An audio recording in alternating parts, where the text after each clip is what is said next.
Pai o tēnā koutou, tēnā tātou. Tātou kua piri nei, kua tata nei me tēnei o ngā kōrero, tēnei o ngā kaupapa kei mua rā i tō tātou nei aroaro. E kaupapa nui e kaupapa oka ira ira tērā mo tō tātou nei tūpuna aua, ia Urenui.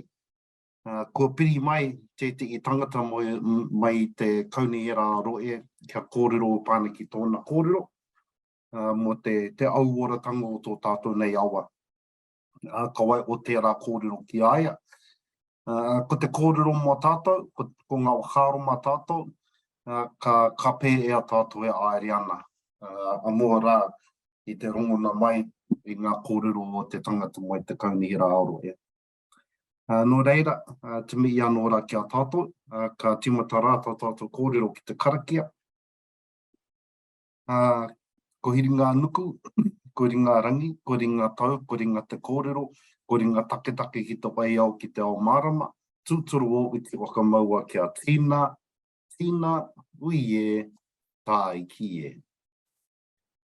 Ka pai, tēnā koutou whānau. So thank you all for joining tonight. So as you would have seen in the pānui, tonight's kōrero is particularly around our awa. We've got Thomas from Taranaki Regional Council who will give us a bit of an update around the findings or the latest findings, so that all the whānau are aware.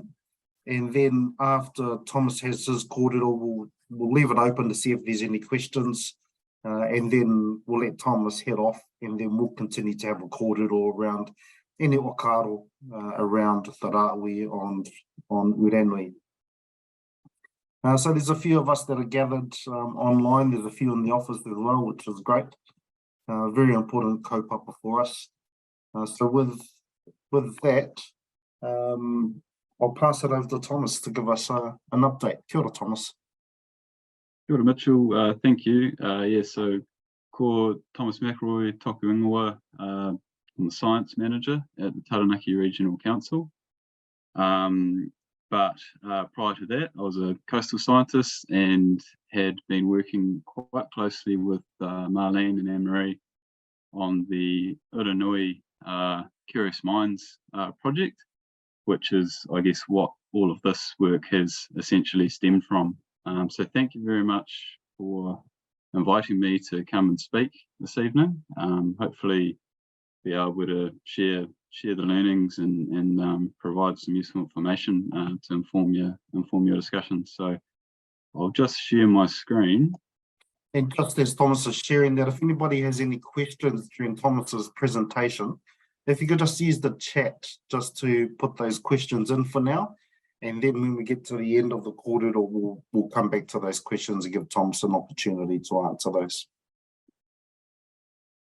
Cool, thank you. Yep, and if at any time speaking too fast or it's not coming through clearly, just let me know and I can backtrack or clarify anything that needs clarifying. So just before we start off, I just wanted to acknowledge, this is going to be a fairly TRC-centric presentation, just from, I guess, my experience involved in this project, but the investigation really was a collaborative effort between Rūnanga or Ngati Mutunga, Taranaki Regional Council, MPDC and Te Whatu Ora, as well as the Urenui residents. So yeah, it was a real team effort. So just a quick overview of what I'm going to talk about. I was going to provide a bit of the background on the situation, then move into the repeat testing results, which is really what has brought this presentation upon us.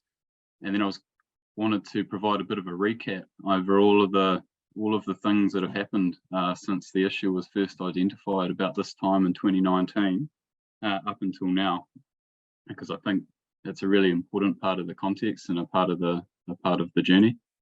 So as part of that, we'll be talking about some of the key interventions and some of the supporting evidence that we've got to sort of assess the effectiveness of those, and then provide a bit of a summary, and then we'll have time for a bit of Q&A. So here's a little map of the lower part of the Urenui township. Just wanted to provide a bit of a layout because I'll be referring to these stormwater networks and waterways and things quite a bit from here on out. So you've got the main awa there with Snapper Flats right in the centre. You've got the Ngati Street stormwater network shown in a yellow line, a bit of a simplified version of that. The yellow dot at the end is the stormwater outlet.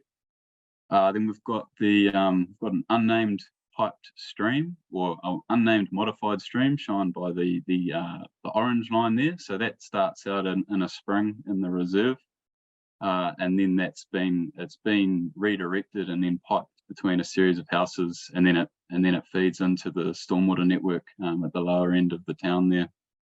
Discharges to the estuary where the yellow dot is, and then joins the Puna Whakako stream, which is shown by the blue line there. So yeah, if we go right back to the start, as part of the Urenui Curious Minds Estuary project, one of the things that Anne-Marie and Marlene were quite keen to investigate was, there'd been a long-standing suspicion that there was potential septic tank waste making its way into those water bodies and into the estuary. And so, well, at least it was making its way into the estuary, but we didn't know we didn't know anything. It was a suspicion. It was a hypothesis that we needed to test. And so what we ended up doing was looking at those water bodies I've pointed out, the yellow stormwater network and the orange modified stream. And we looked at those because they appeared to be, potential pathways for contaminants that may have been getting into the estuary, given that, they were piped under the ground in the vicinity of a whole lot of houses. So if there was a problem, that was the obvious place to look first. So we did that. We collected some water samples and we sent them away for some fecal source tracking analyses. So some fairly complex analyses that really target specific markers of human wastewater.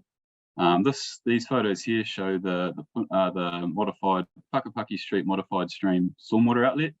Provided a bit of a summary on the kind of outflow rate that you might expect to see there. So it's approximately just over a litre a second on average will be discharging out of there. That's about, a medium-sized Coke bottle of water every second.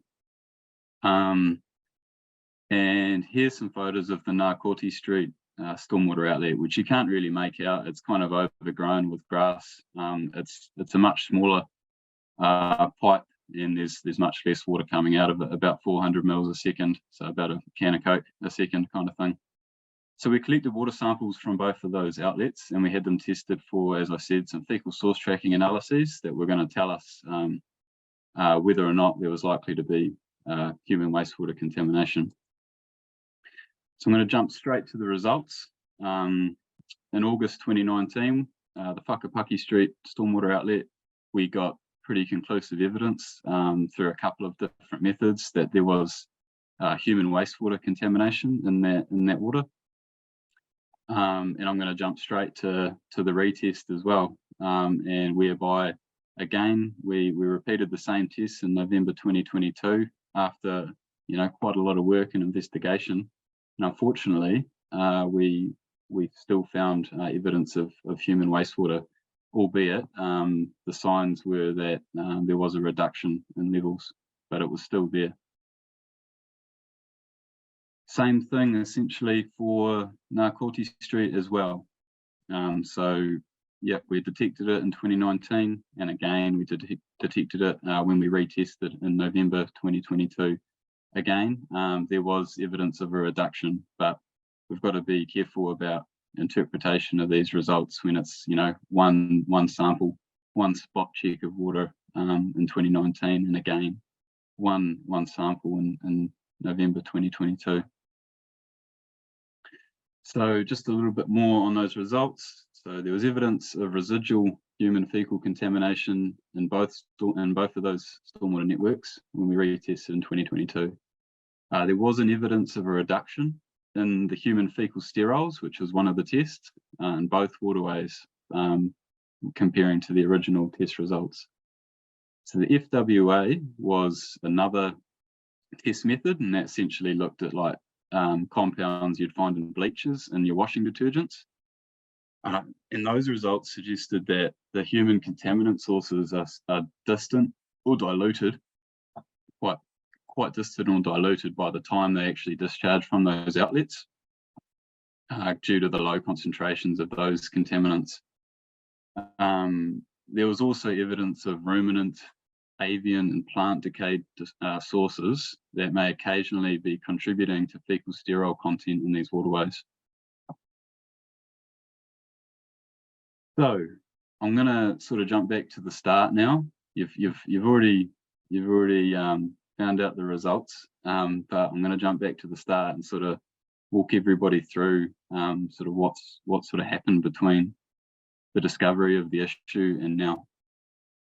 So as a starting point, TRC, Ngati Mutunga, MPDC and Te Whatu Ora sort of all got together and formed a working group of sorts. There was also another level of collaboration at the sort of more the governance level, or perhaps not the governance level, but there was a steering group as well that was formed above the working group.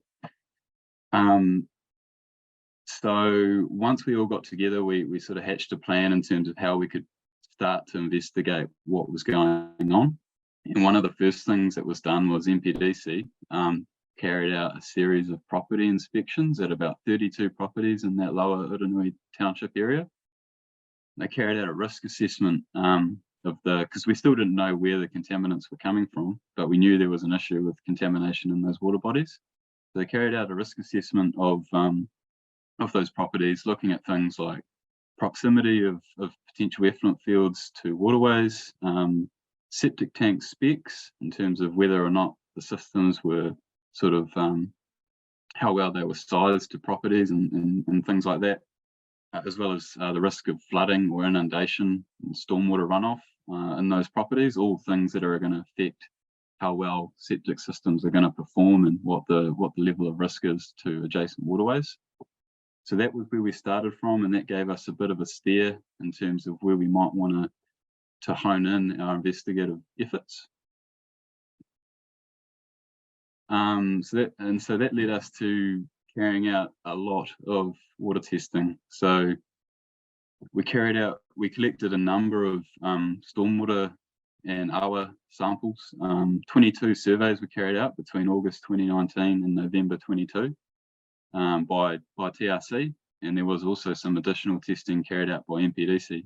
So this map here kind of shows all of the different sample locations and the yellow dots that we tested for as part of the TRC surveys. Obviously, the sort of the upper stream samples we collected gave us an indication on, where the contamination started. And so if at those upstream points, if we weren't seeing any issues, we knew that the contamination was likely happening closer to the awa, and that gave us the ability to focus in our efforts. MPDC prior to this actually did a much broader range, or tested its stormwater in a much broader area of Urenui Township. But again, both sort of sets of results indicated that the issue was really stemming from this lower area. So that was the water testing summary. We also did quite an extensive set of CCTV survey inspections. So MPDC and their reticulation contractor, CityCare, came out to Urenui on a number of occasions and deployed essentially a little remote control tractor, they call it, with a camera on it, and they walked it or drove it up and down the entire Ngati Street stormwater network, all the pipes in there. And they did the same for the pipe stream that ran between the houses on Whakapaki Street as well. And so on the right there, you can see some diagrams of some of the schematics. I guess they were able to do sort of as-built drawings of the pipe network with some distances and things, and potentially, not surprisingly, a number of the existing plans were incorrect, and we could see that there had been a number of pipes and things that have been connected into these networks over the years that certainly were previously not known about. And on the left there, you can see some screenshots of the video recordings, and you can kind of see what I'm talking about. There's Nova coils and pipes and all sorts of things sticking in all over the place. Problem is, of course, that doesn't necessarily mean that it's coming from a source of wastewater. A lot of these in the end ended up being sort of stormwater downpipes and things like that. So not necessarily presenting an issue, but we had to kind of work our way through these with a process of elimination to figure out, you know, where the issues may be coming from. Is this all? Are you following things so far? I'm just making sure I'm not going too fast or anything like that. No, that's great. Thank you, Thomas. Cool. So another key part of the investigation was, I guess, following off those property inspections, we realised that there was quite a bit of potential for some of these properties and their on-site effluent disposal systems to be actually unauthorised. So there's a rule in the freshwater plan for the Taranaki Regional Council that any on-site discharges of effluent to land within 25 metres of a waterway require a resource consent.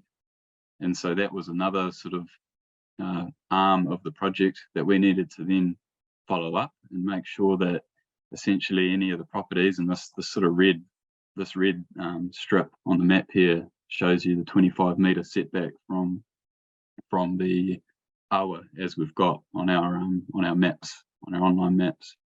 So we had to sort of go through and identify which properties actually required a resource consent, and then work through that process with the property owners.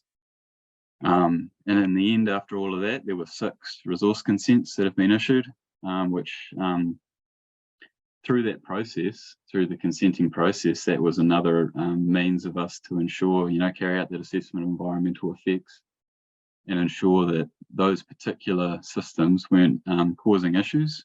And then also through the conditions of those consents that were issued, there were some more stringent, or I guess, requirements that were put in place around inspecting and maintaining those systems to ensure that they weren't going to fall into a state of disrepair and then start to cause issues. There was also the public health risk assessment. So you might have probably seen these signs scattered around the place. So that was largely done as part of the working group between MPDC, TRC and Te Patu Water. So this was, I guess, a risk-based assessment that was carried out, basically working off the situation being that the level of risk posed by the contaminated stormwater is greatest with proximity to those stormwater outlets. And so at low tide, the stormwater, you can kind of see the dotted lines there that shows approximately where those stormwater discharges track across the mudflats and then join into the Punawhakako stream. So at low tide, stormwater undergoes dilution in that Punawhakako stream and then is diluted significantly upon mixing with the Urenui River. And at high tide, stormwater undergoes significant dilution at the point of discharge. So as it was kind of set out in those signs, it was recommended to avoid the mudflats altogether at low tide or high tide, swimming up above them at high tide or walking on them at low tide. Swimming in the river channel was okay based on this assessment, given that dilution factor. But it was recommended that no shellfish be collected or consumed from within the estuary, just given that filter feeding shellfish have the ability to, I guess, accumulate and concentrate fecal contaminants and pathogens and such. So it should also be noted, just for the context of this particular part of the awa, and just for swim spots in general across the region, that it's recommended to avoid swimming for up to 3 days following heavy rain due to the elevated bacteria numbers that are washed into waterways from land from throughout the catchment. So recent swim spot monitoring has highlighted the influence of rainfall in this hour and throughout the region. So some of you may be aware that 2 years ago we changed how we did our summer swim spot testing so that it was a fixed day of the week, any weather rather than what we'd previously been doing, which was serving a variety of I guess, scientific purposes for trend analysis and such, whereby we were only testing at Urenui River, we were only testing at high tide, or within 2 hours of high tide, and under fine conditions. So what we're seeing now, and this isn't unique to the Urenui River, but the current long-term risk grade for this swim spot is poor, as is the majority of sites throughout the region. And what this means in the context of, I guess, national policy that we're currently working on is that this site and this catchment will require an action plan to be developed in order to deliver improvements in terms of swimmability. So that's just a little bit of extra background. Not sure if there's anything else I needed to add there, but yeah, so we're currently we're working through this national policy implementation process and plan development. The Ngati Mutunga Potaio, I think, should have received by now a draft consultation document and some supporting technical information that sort of goes into detail on this stuff. But for anyone on the call, I'd really encourage you to as the consultation program moves forward to get involved and to have your say in terms of issues such as these. So it's just a little bit of a plug for some of the work we're doing at the moment, but it is really important stuff, and I thought it was quite relevant given the topic of this talk. Obviously, Arahui was also put in place, and I don't need to go into any more detail there because as this is the reason for the call this evening. There was a fair amount of effort put into the education and engagement side of things with the Urenui community. So that involved information packs, and I think it was 3 community open days where folks from TRC, Ngati Mutunga and MPDC Te Whatuora came along to the Urenui Community Hall and met with locals to discuss what was going on. So at this point, hopefully I'm not going on for too long here, but I was just going to talk a little bit about some of the key interventions. So on the Whakapaki Street modified stream, the water testing and all those investigative approaches led us to identify quite a significant direct discharge of septic tank wastewater that was essentially piped from the septic tank directly into the modified stream. It was an old and undersized septic tank with no effluent field, and as it says there, the pipe was running straight into the stream. So yeah, quite a major source of contamination. So in response to that, an abatement notice was issued to cease the discharge to the property owner, which essentially meant that that particular property had to rip out what was there and install an entirely new system that was sort of fit for purpose for the section they had. So that's one fairly significant direct discharge removed. And this is just a little snapshot of some E. coli results, sort of before and after the removal of that discharge. So you might be able to make out there's 3 boxes on this graph, and the first box contains the E. coli testing results from before the fix was made or before the discharge was removed. So you're getting some really significant E. coli numbers up towards sort of 50,000 numbers per 100 mils. The second box shows you the second and third boxes show you the E. coli test results that have been collected since that discharge was removed. And so you're talking a reduction in numbers, an order of magnitude or even two. So quite a significant reduction. Still seeing the odd elevated result, but nothing in compared to what we were seeing previously. Just for comparison, these are some E. coli numbers, and the scale's different, so bear that in mind. But these are some E. coli numbers from samples collected from within the reserve, which is upstream of all the houses. So the numbers are really quite low, and probably what you'd be expecting to see for a small stream like that. So quite a significant increase in E. coli was occurring from contaminants as the stream made its way down through the township. So we also discovered another direct discharge, and this one came off the back of the water testing and the CCTV inspections. And I showed you those photos before about the pipes that had been plugged into the pipe stream.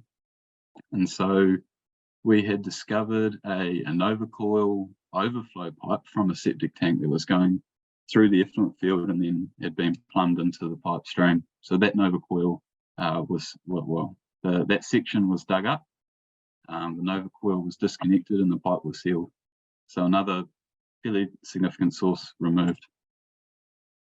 This is a similar sort of graph here showing E. coli numbers before and after that fix. And so we didn't really see the same improvements, unfortunately, which indicates that there was some residual contaminant sources within that section of pipe stream.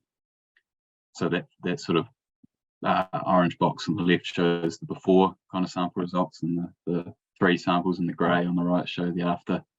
Still, you know, an order of magnitude lower than what was occurring due to the first contaminant source. We also did some conductivity testing. I won't go into too much detail here, but essentially that's like it's almost like a time series measurement. You put an instrument in the water and it takes a reading every sort of 15 seconds or so. So you end up getting these lines on the graph, which is conductivity levels over time. So when contaminants go into a freshwater body, conductivity increases due to salt and other solutes and things like that. And so where you see spikes, that's an indication that something's going into the fresh water. And that can happen, you know, naturally in some instances. And where you see the big drops, that's conductivity decreasing. So fresh water becoming even fresher, and that's in response to rain. But unfortunately, some of those spikes we know were the result of contaminant sources. This is just showing you here. These are rainfall results on the graph up the top, and how that corresponds to the drops in conductivity there. But if we zoom right in on the data, as I said, it takes readings, you know, really short frequencies. You can see these quite like rhythmic spikes in the conductivity, and that is indicative of something kind of like almost like a discharge from an appliance. I don't know what it is, but it could be a dishwasher, it could be a washing machine or something like that. But it's really sort of cyclical spikes, which are clearly some sort of automated machine or some sort of process is pumping out wastewater at a rhythm that's, you know, causing these sort of readings on the graph. So those conductivity results were from post the removal of that second contaminant source. So unfortunately, it showed that there was still something going on there. I'll sort of round that out a little bit later. So onto Ngati Street and the stormwater network there. CCTV footage discovered a cracked and flooded stormwater pipe. It was actually like a redundant stormwater pipe because there was one running next to it as well, so it kind of didn't need to be there. But given it was adjacent to, you know, a number of properties that had, you know, septic tanks with effluent fields, and there was groundwater that was leaking into this cracked pipe, that was the E. coli testing results were really indicating that there was a real problem in this part of the network. The suspicion was that there was, you know, contaminated groundwater or effluent discharge that was fast tracking its way into this pipe and then getting into the network and discharging to the estuary that way. So what we did here was, what MPDC did here was they disconnected this pipe altogether and decommissioned it. So it's no longer essentially serving as a conduit, delivering contaminated water from the ground into the estuary. So that's been cut off entirely. Similar graph here with E. coli test results. So E. coli numbers on the y-axis, number of samples on the x-axis, sample results in the box on the left from before that fix, and sample results in the box on the right from after that fix. So again, still getting the old elevated result at that point in time, but much lower than what we had been seeing. So I think, my interpretation of that was that it's confirmation that was a real problem sort of source area. Also on Ngati Street, we discovered this was after a lot of testing, because after that fix, we realised with more sampling that the problem still hadn't been eliminated.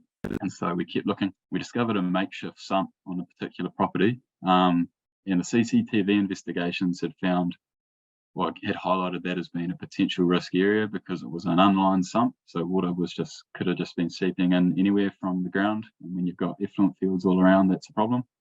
But it also had about 6 overflows plumbed into it. We didn't know where they were all coming from. And so it was a bit of a problem area for us. And eventually, water testing results allowed us to hone in on that and identify, that in fact was a source of wastewater contaminants. So what we did about that, we worked with the property owner. MPDC was really helpful. They supported the property owner to install a whole new concrete sump. So it was lined. It wasn't just letting water in from anywhere. And there were only 2 inlets that were allowed to continue to discharge into that sump, and that was to allow some stormwater drainage that was necessary to prevent the property from flooding. But everywhere else, all the other pipes were cut off. Activity testing was quite helpful in that instance as well. So, as I said before, spikes. The black line there represents. We put a conductivity meter in the old sump, and we put in the red line as we put one further downstream in the network. And as I said before, the spikes heading in the upwards direction are indicative of contamination of fresh water, and the drops are indicative of rainfall. So you can see really big spikes, and again they've kind of got that cyclical pattern to them, indicative of an appliance or something. So really big spikes, much bigger than what we're seeing in the pipe stream. And you're picking up kind of like diluted or softened spikes further downstream as well. So it's suggesting that that sump was a primary source of contamination, and you could see the influence further downstream as well. So that was before, and this is after. So, and that's the same scale. So, see if I can go back. Yeah, so same scale. The spikes are non-existent. We're still getting this daily pattern of increase and decrease, and I think that might be to do with evaporation of sump water and leading the salt levels to change and therefore conductivity to change. But essentially the spikes have been eliminated there, which is really pleasing to see. So that's 4 kind of major contaminant sources that have been identified and resolved so far. Another key intervention was the public toilet block upgrade on the MPDC reserve at the top of the hill. Just want to point out that none of the testing had actually indicated that there was contamination coming from the old system, but I think MPDC wanted to be proactive on this matter, and so they just took it upon themselves. I'm not sure. I think perhaps the old effluent field facility was perhaps a bit aged and due for an upgrade. So they took it upon themselves to install a whole new system there, which was really good to see. So in June 2021, we had a bit of a get together and we outlined some key actions that we needed to cross off. And this is from an old presentation, so I'll just work through them as well. We were going to do some follow-up testing on the Whakapaki Street modified stream. We've done that testing, and we had a really intensive combined investigation between TRC, MPDC and CityCare. And unfortunately, despite our efforts, we failed to find that residual discharge source that was contributing to those graphs that I showed you earlier. So we had a full day out there. This is after a whole lot of other investigation outings. We had a full day with all of us out there, essentially, yeah, with the cameras and the drains and running taps and all sorts of things, and we couldn't quite narrow it down. So there we go. The other one was follow-up testing on Ngati Street. So at that point in time, they decommissioned the pipe, but we were still seeing issues with contamination in the water. And since then, that sump was discovered and it's been replaced. And then there was the action to repeat the original testing of human wastewater markers, which we've done, and I shared those the summary of those results at the start. So after all of those things that we've done, all those interventions and investigations and whatnot, unfortunately the results still showed residual human wastewater contamination, although they do indicate a decrease in contamination. And we know just by the work that's been done that the contaminant sources have been significantly reduced. The other action which we're yet to action was to get back together with Te Whatu Water and update the public health risk assessment. So, as far as an overall evaluation goes, that sort of brings me to the end of my talk.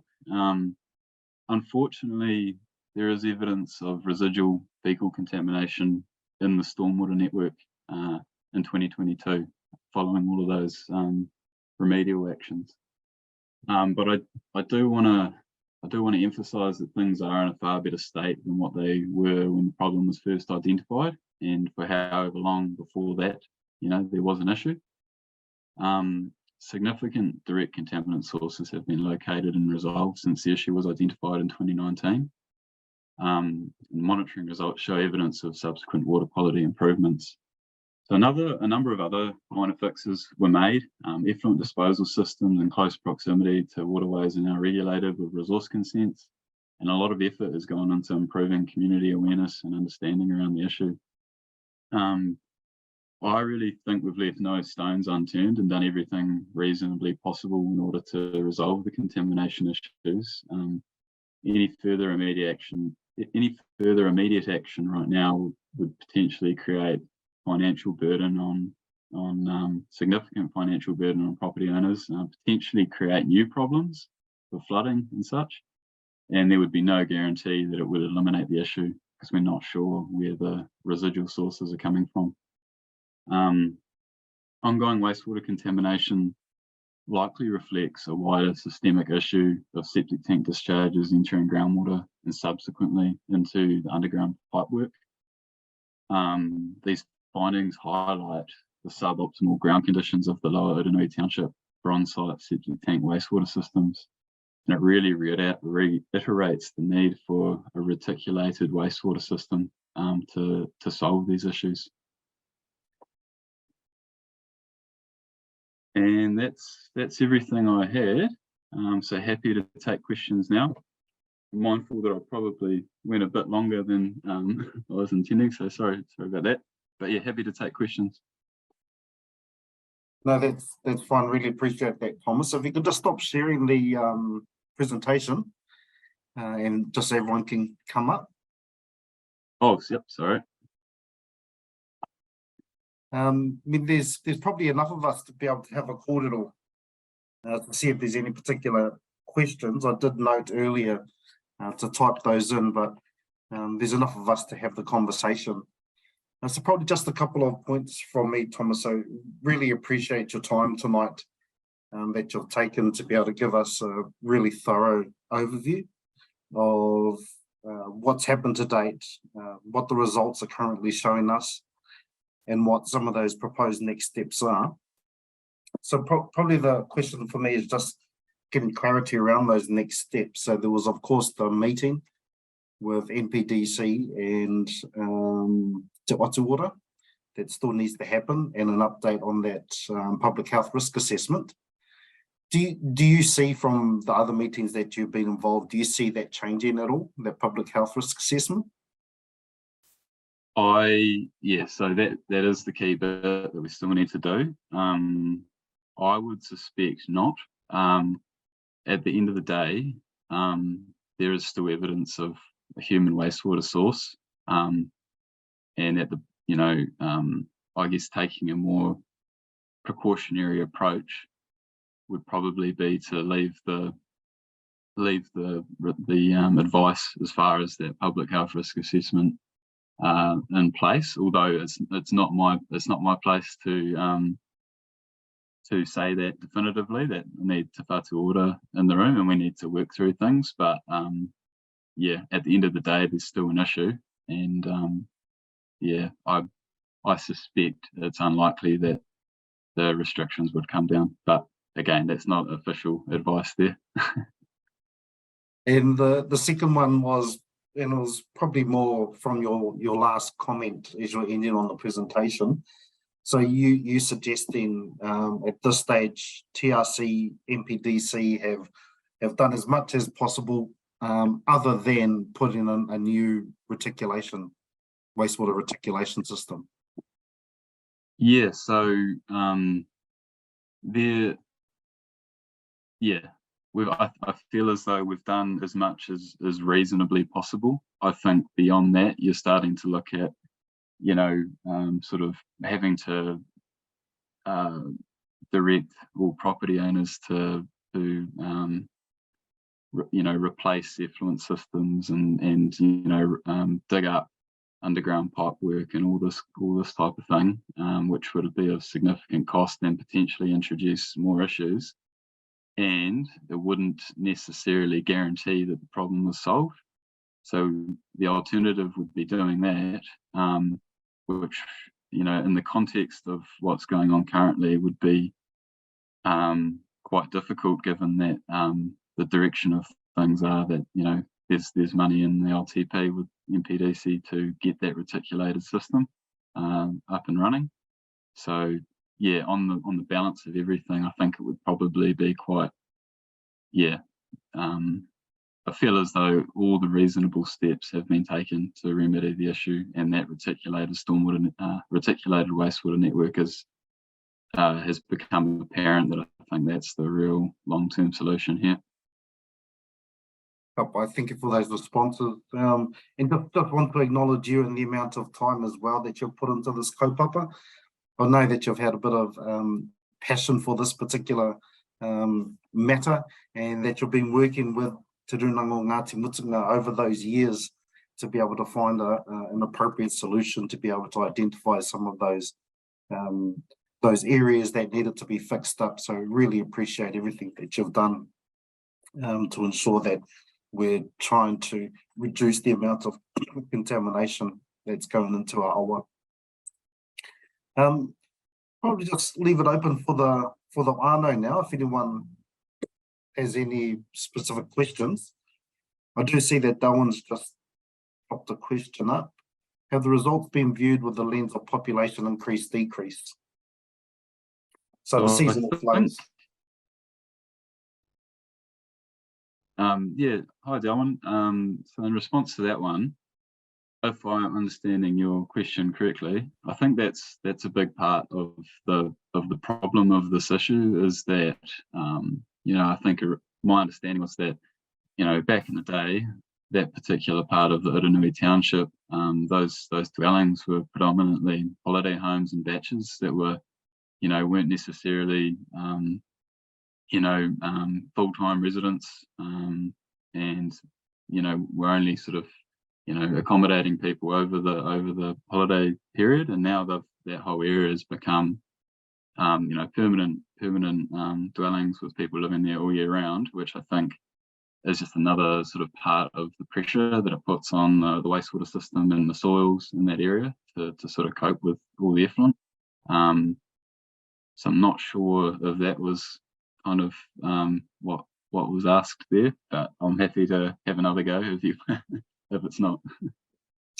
Kia ora, Thomas. No, you have answered that question, but I'm just guessing that a lot of the whare there are holiday batches and things like that, or from what you just said, are more of the batches now, or the homes there being fully occupied all year round now? Is that what you're saying? That's my understanding of the situation, is that the majority of those houses, and we're talking about the lower Urenui township, not talking about the over on the campsite side of things, but yeah, my understanding is the majority of those houses are occupied all year round now. Yeah. And probably just to add some context to that as well, Delwyn, the results and everything that Thomas showed comes from the township as opposed to from the campground. The campground's on its own separate system. Okay, thank you. Yeah, that's another matter, that one. Any other parts for Thomas? Arahomai, I'm just going back through the slides that when you notice the difference, I'm just trying to find the slide. There were numbers 1 to 28 or 30 on one of the slides. Yes. Are those days of the week and a month, or are they the days of testing? Were they weekly tests or? So I should have changed that slide, because I got the same question the first time I presented this, and that was they're just numbers in terms of like the sequential samples that have been collected over the duration of the investigation, and I just had them there as numbers because it was going to be too hard to fit on the slide otherwise. But to give you a bit of context, the first samples were collected in August 2019, and the last lot of sampling that we've done was in November 2022, and so it's kind of been sporadic, fits and bursts of sampling over the course of those 3 years. Yeah. Okay, and so they haven't been compared with whether it was summer holidays or anything like that? No, we haven't gone to that level of detail. The problem with looking at water samples and looking at things like E. coli is it's so variable in nature. Like, you'd have to have a lot of data to be able to start to look at sort of seasonal patterns and things like that. Okay. Yeah. And what about the weather? Has that been taken into account of when the samples were taken? Rainfall? Yeah, it has. So basically all of our testing targeted dry weather periods, simply because we were trying to track down the source of contamination. And so if you're testing in dry weather, you're sort of eliminating the noise, essentially. When it rains, all of the fecal contaminants on land wash into gutters and get into drains and things like that. And so because we were quite specifically looking for the wastewater contamination, we were fairly strictly sampling under dry weather conditions to try and hone in on that. Okay, Ngamihi. The only thing that I'm not 100% clear on are what exactly are the steps from here? Yeah, so towards the end of that presentation, I guess I kind of tried to cover off the key steps and I guess closing of the loop in terms of a number of aspects of the investigation. The main outstanding piece that we need to cover off is to formally revisit that public health risk assessment with Te Whatu Ora. Other than that, as I kind of rounded out at the end of the presentation, I really do feel as though we've essentially exhausted our options in terms of eliminating all sources of contamination in the stormwater networks. And if I can say that this one kaupapa is a part of a number of other kaupapa that we are working with the New Plymouth District Council on. So in addition to what Thomas has been talking about, we're also working with the New Plymouth District Council on the wastewater treatment plant, or the reticulated system that we talked about earlier, as well as the consents for the Whānau camping ground and the Urenui camping ground. So those are other kaupapa that are working in parallel with this one to be able to address the overall issue of contamination. Kia ora, Thomas. Just got a question, Brent, in the office here. How confident are you, or do you have any confidence, if at some point in the future, or not, if when the reticulated system is in place for Urenui Township, do you have any confidence that the testing, if we did it again, at the completion of that would result in a zero return? There will always be E. coli in stormwater in the natural environment, but as far as specific human, well, that's a bit of a generalization, but it's pretty ubiquitous in the environment. So, but as far as human wastewater sources, if every dwelling in Urenui was to be reticulated and was to join onto the system, I would expect to not see any human wastewater contaminants in those waterways. Everything should be contained, piped, and sent to the wastewater treatment plant. No disposal via effluent fields or anything like that in the proximity to leaky pipes and waterways, which has been the issue that we're seeing here. So yeah, I would expect to not see human wastewater markers in those waterways. Kia ora, thank you.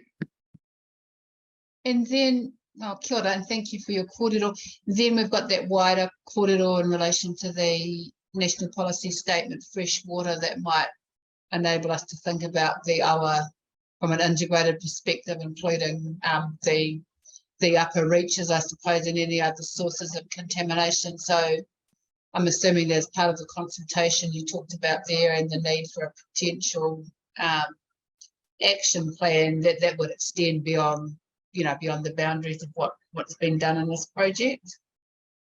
Totally. Yep. Are we in that? We're in that conversation as well. The NPS freshwater one. Yes. The national Yep. policy statement. Yeah, I just thought, no, you're exactly right. I thought it would be worth raising that because that's, that bigger picture as far as what's happening throughout the entire catchment is relevant as far as E. coli goes for the Urenui Awa, and particularly the river mouth where a lot of people like to swim. So, through the national policy implementation, we've just recently completed our draft baseline assessment of what's required under national policy, where we think we are currently, and Urenui Awa being one of those sites for swimmability. And as I said, it's been the long-term grade has come back as poor, and under the framework that warrants an action plan to be developed when we get to that point. But we're about to head into that consultation phase, so I'd absolutely welcome everybody to get involved in that. So probably just two points there in response to Di's question. So like Thomas said, Di, we do need input when the time comes from Whānau to be able to fashion our particular Te Manu o Te Wai statement to ensure that it's speaking to our specific aspirations and our rohe. So we'll be reaching out when there's opportunity to do that. And the second one was just in relation to Delwyn's question and the long-term plan. Yes, it would be, Delwyn, so bringing that question up. I'm not sure if so they're not going through their 10-year review process for the LTP. It's the next 2 years, and it's simply the development of the budget.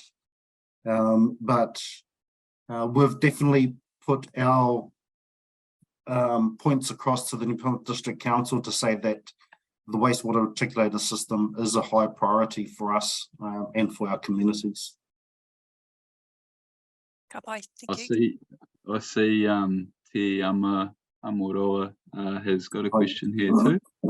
The time frame for the meeting with the Whātuora. Yeah, I will make a point of getting in touch with Lauren tomorrow, and we'll tee something up.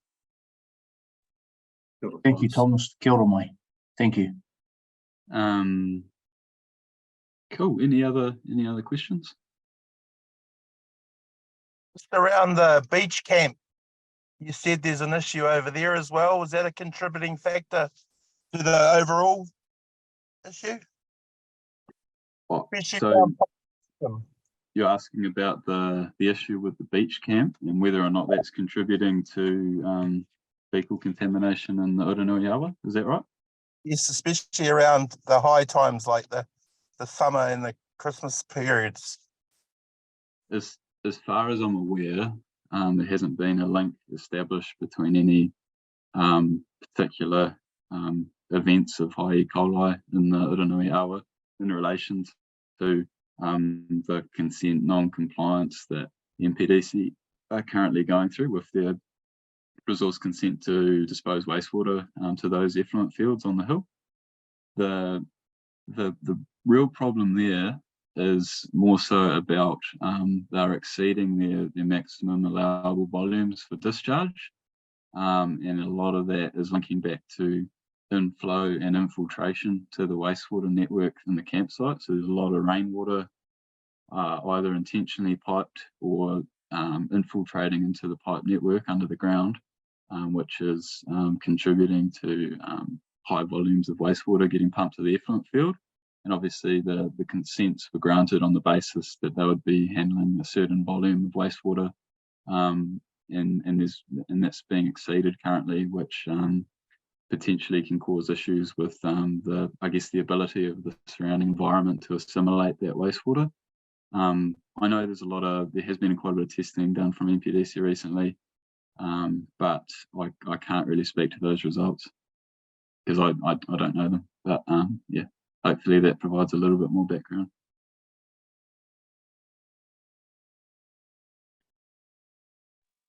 Thank you for that. Any other part-time for Thomas?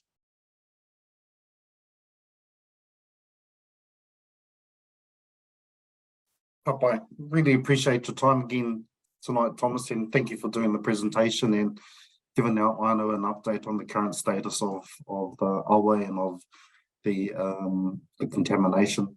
Much appreciated. No worries. Thanks for having me. And just before I go, I'd like to say, it's certainly not an ideal situation, and it's really disappointing we couldn't fully resolve matters right here, right now. But and I'm a local boy, as in New Plymouth, but I would spend a lot of my summer up at Urenui, playing on the mudflats myself. So back in the day, so it's disappointing not to be able to fully resolve things at this point in time. But yeah, I'd also like to say really well done to Marlene and Anne-Marie and the Ngati Mutunga crew, because obviously through the project and what happened following the discovery of that issue, there's been a lot of really positive progress, and obviously MPDC putting money in the LTP to scope out and install a reticulated wastewater system. I'm not sure how far along the journey they are with that, but that wouldn't be happening, and that wouldn't have started if it wasn't for Anne-Marie and Marlene essentially asking the question and investigating the issue. So well done. Bye. Tēnā koe, Thomas.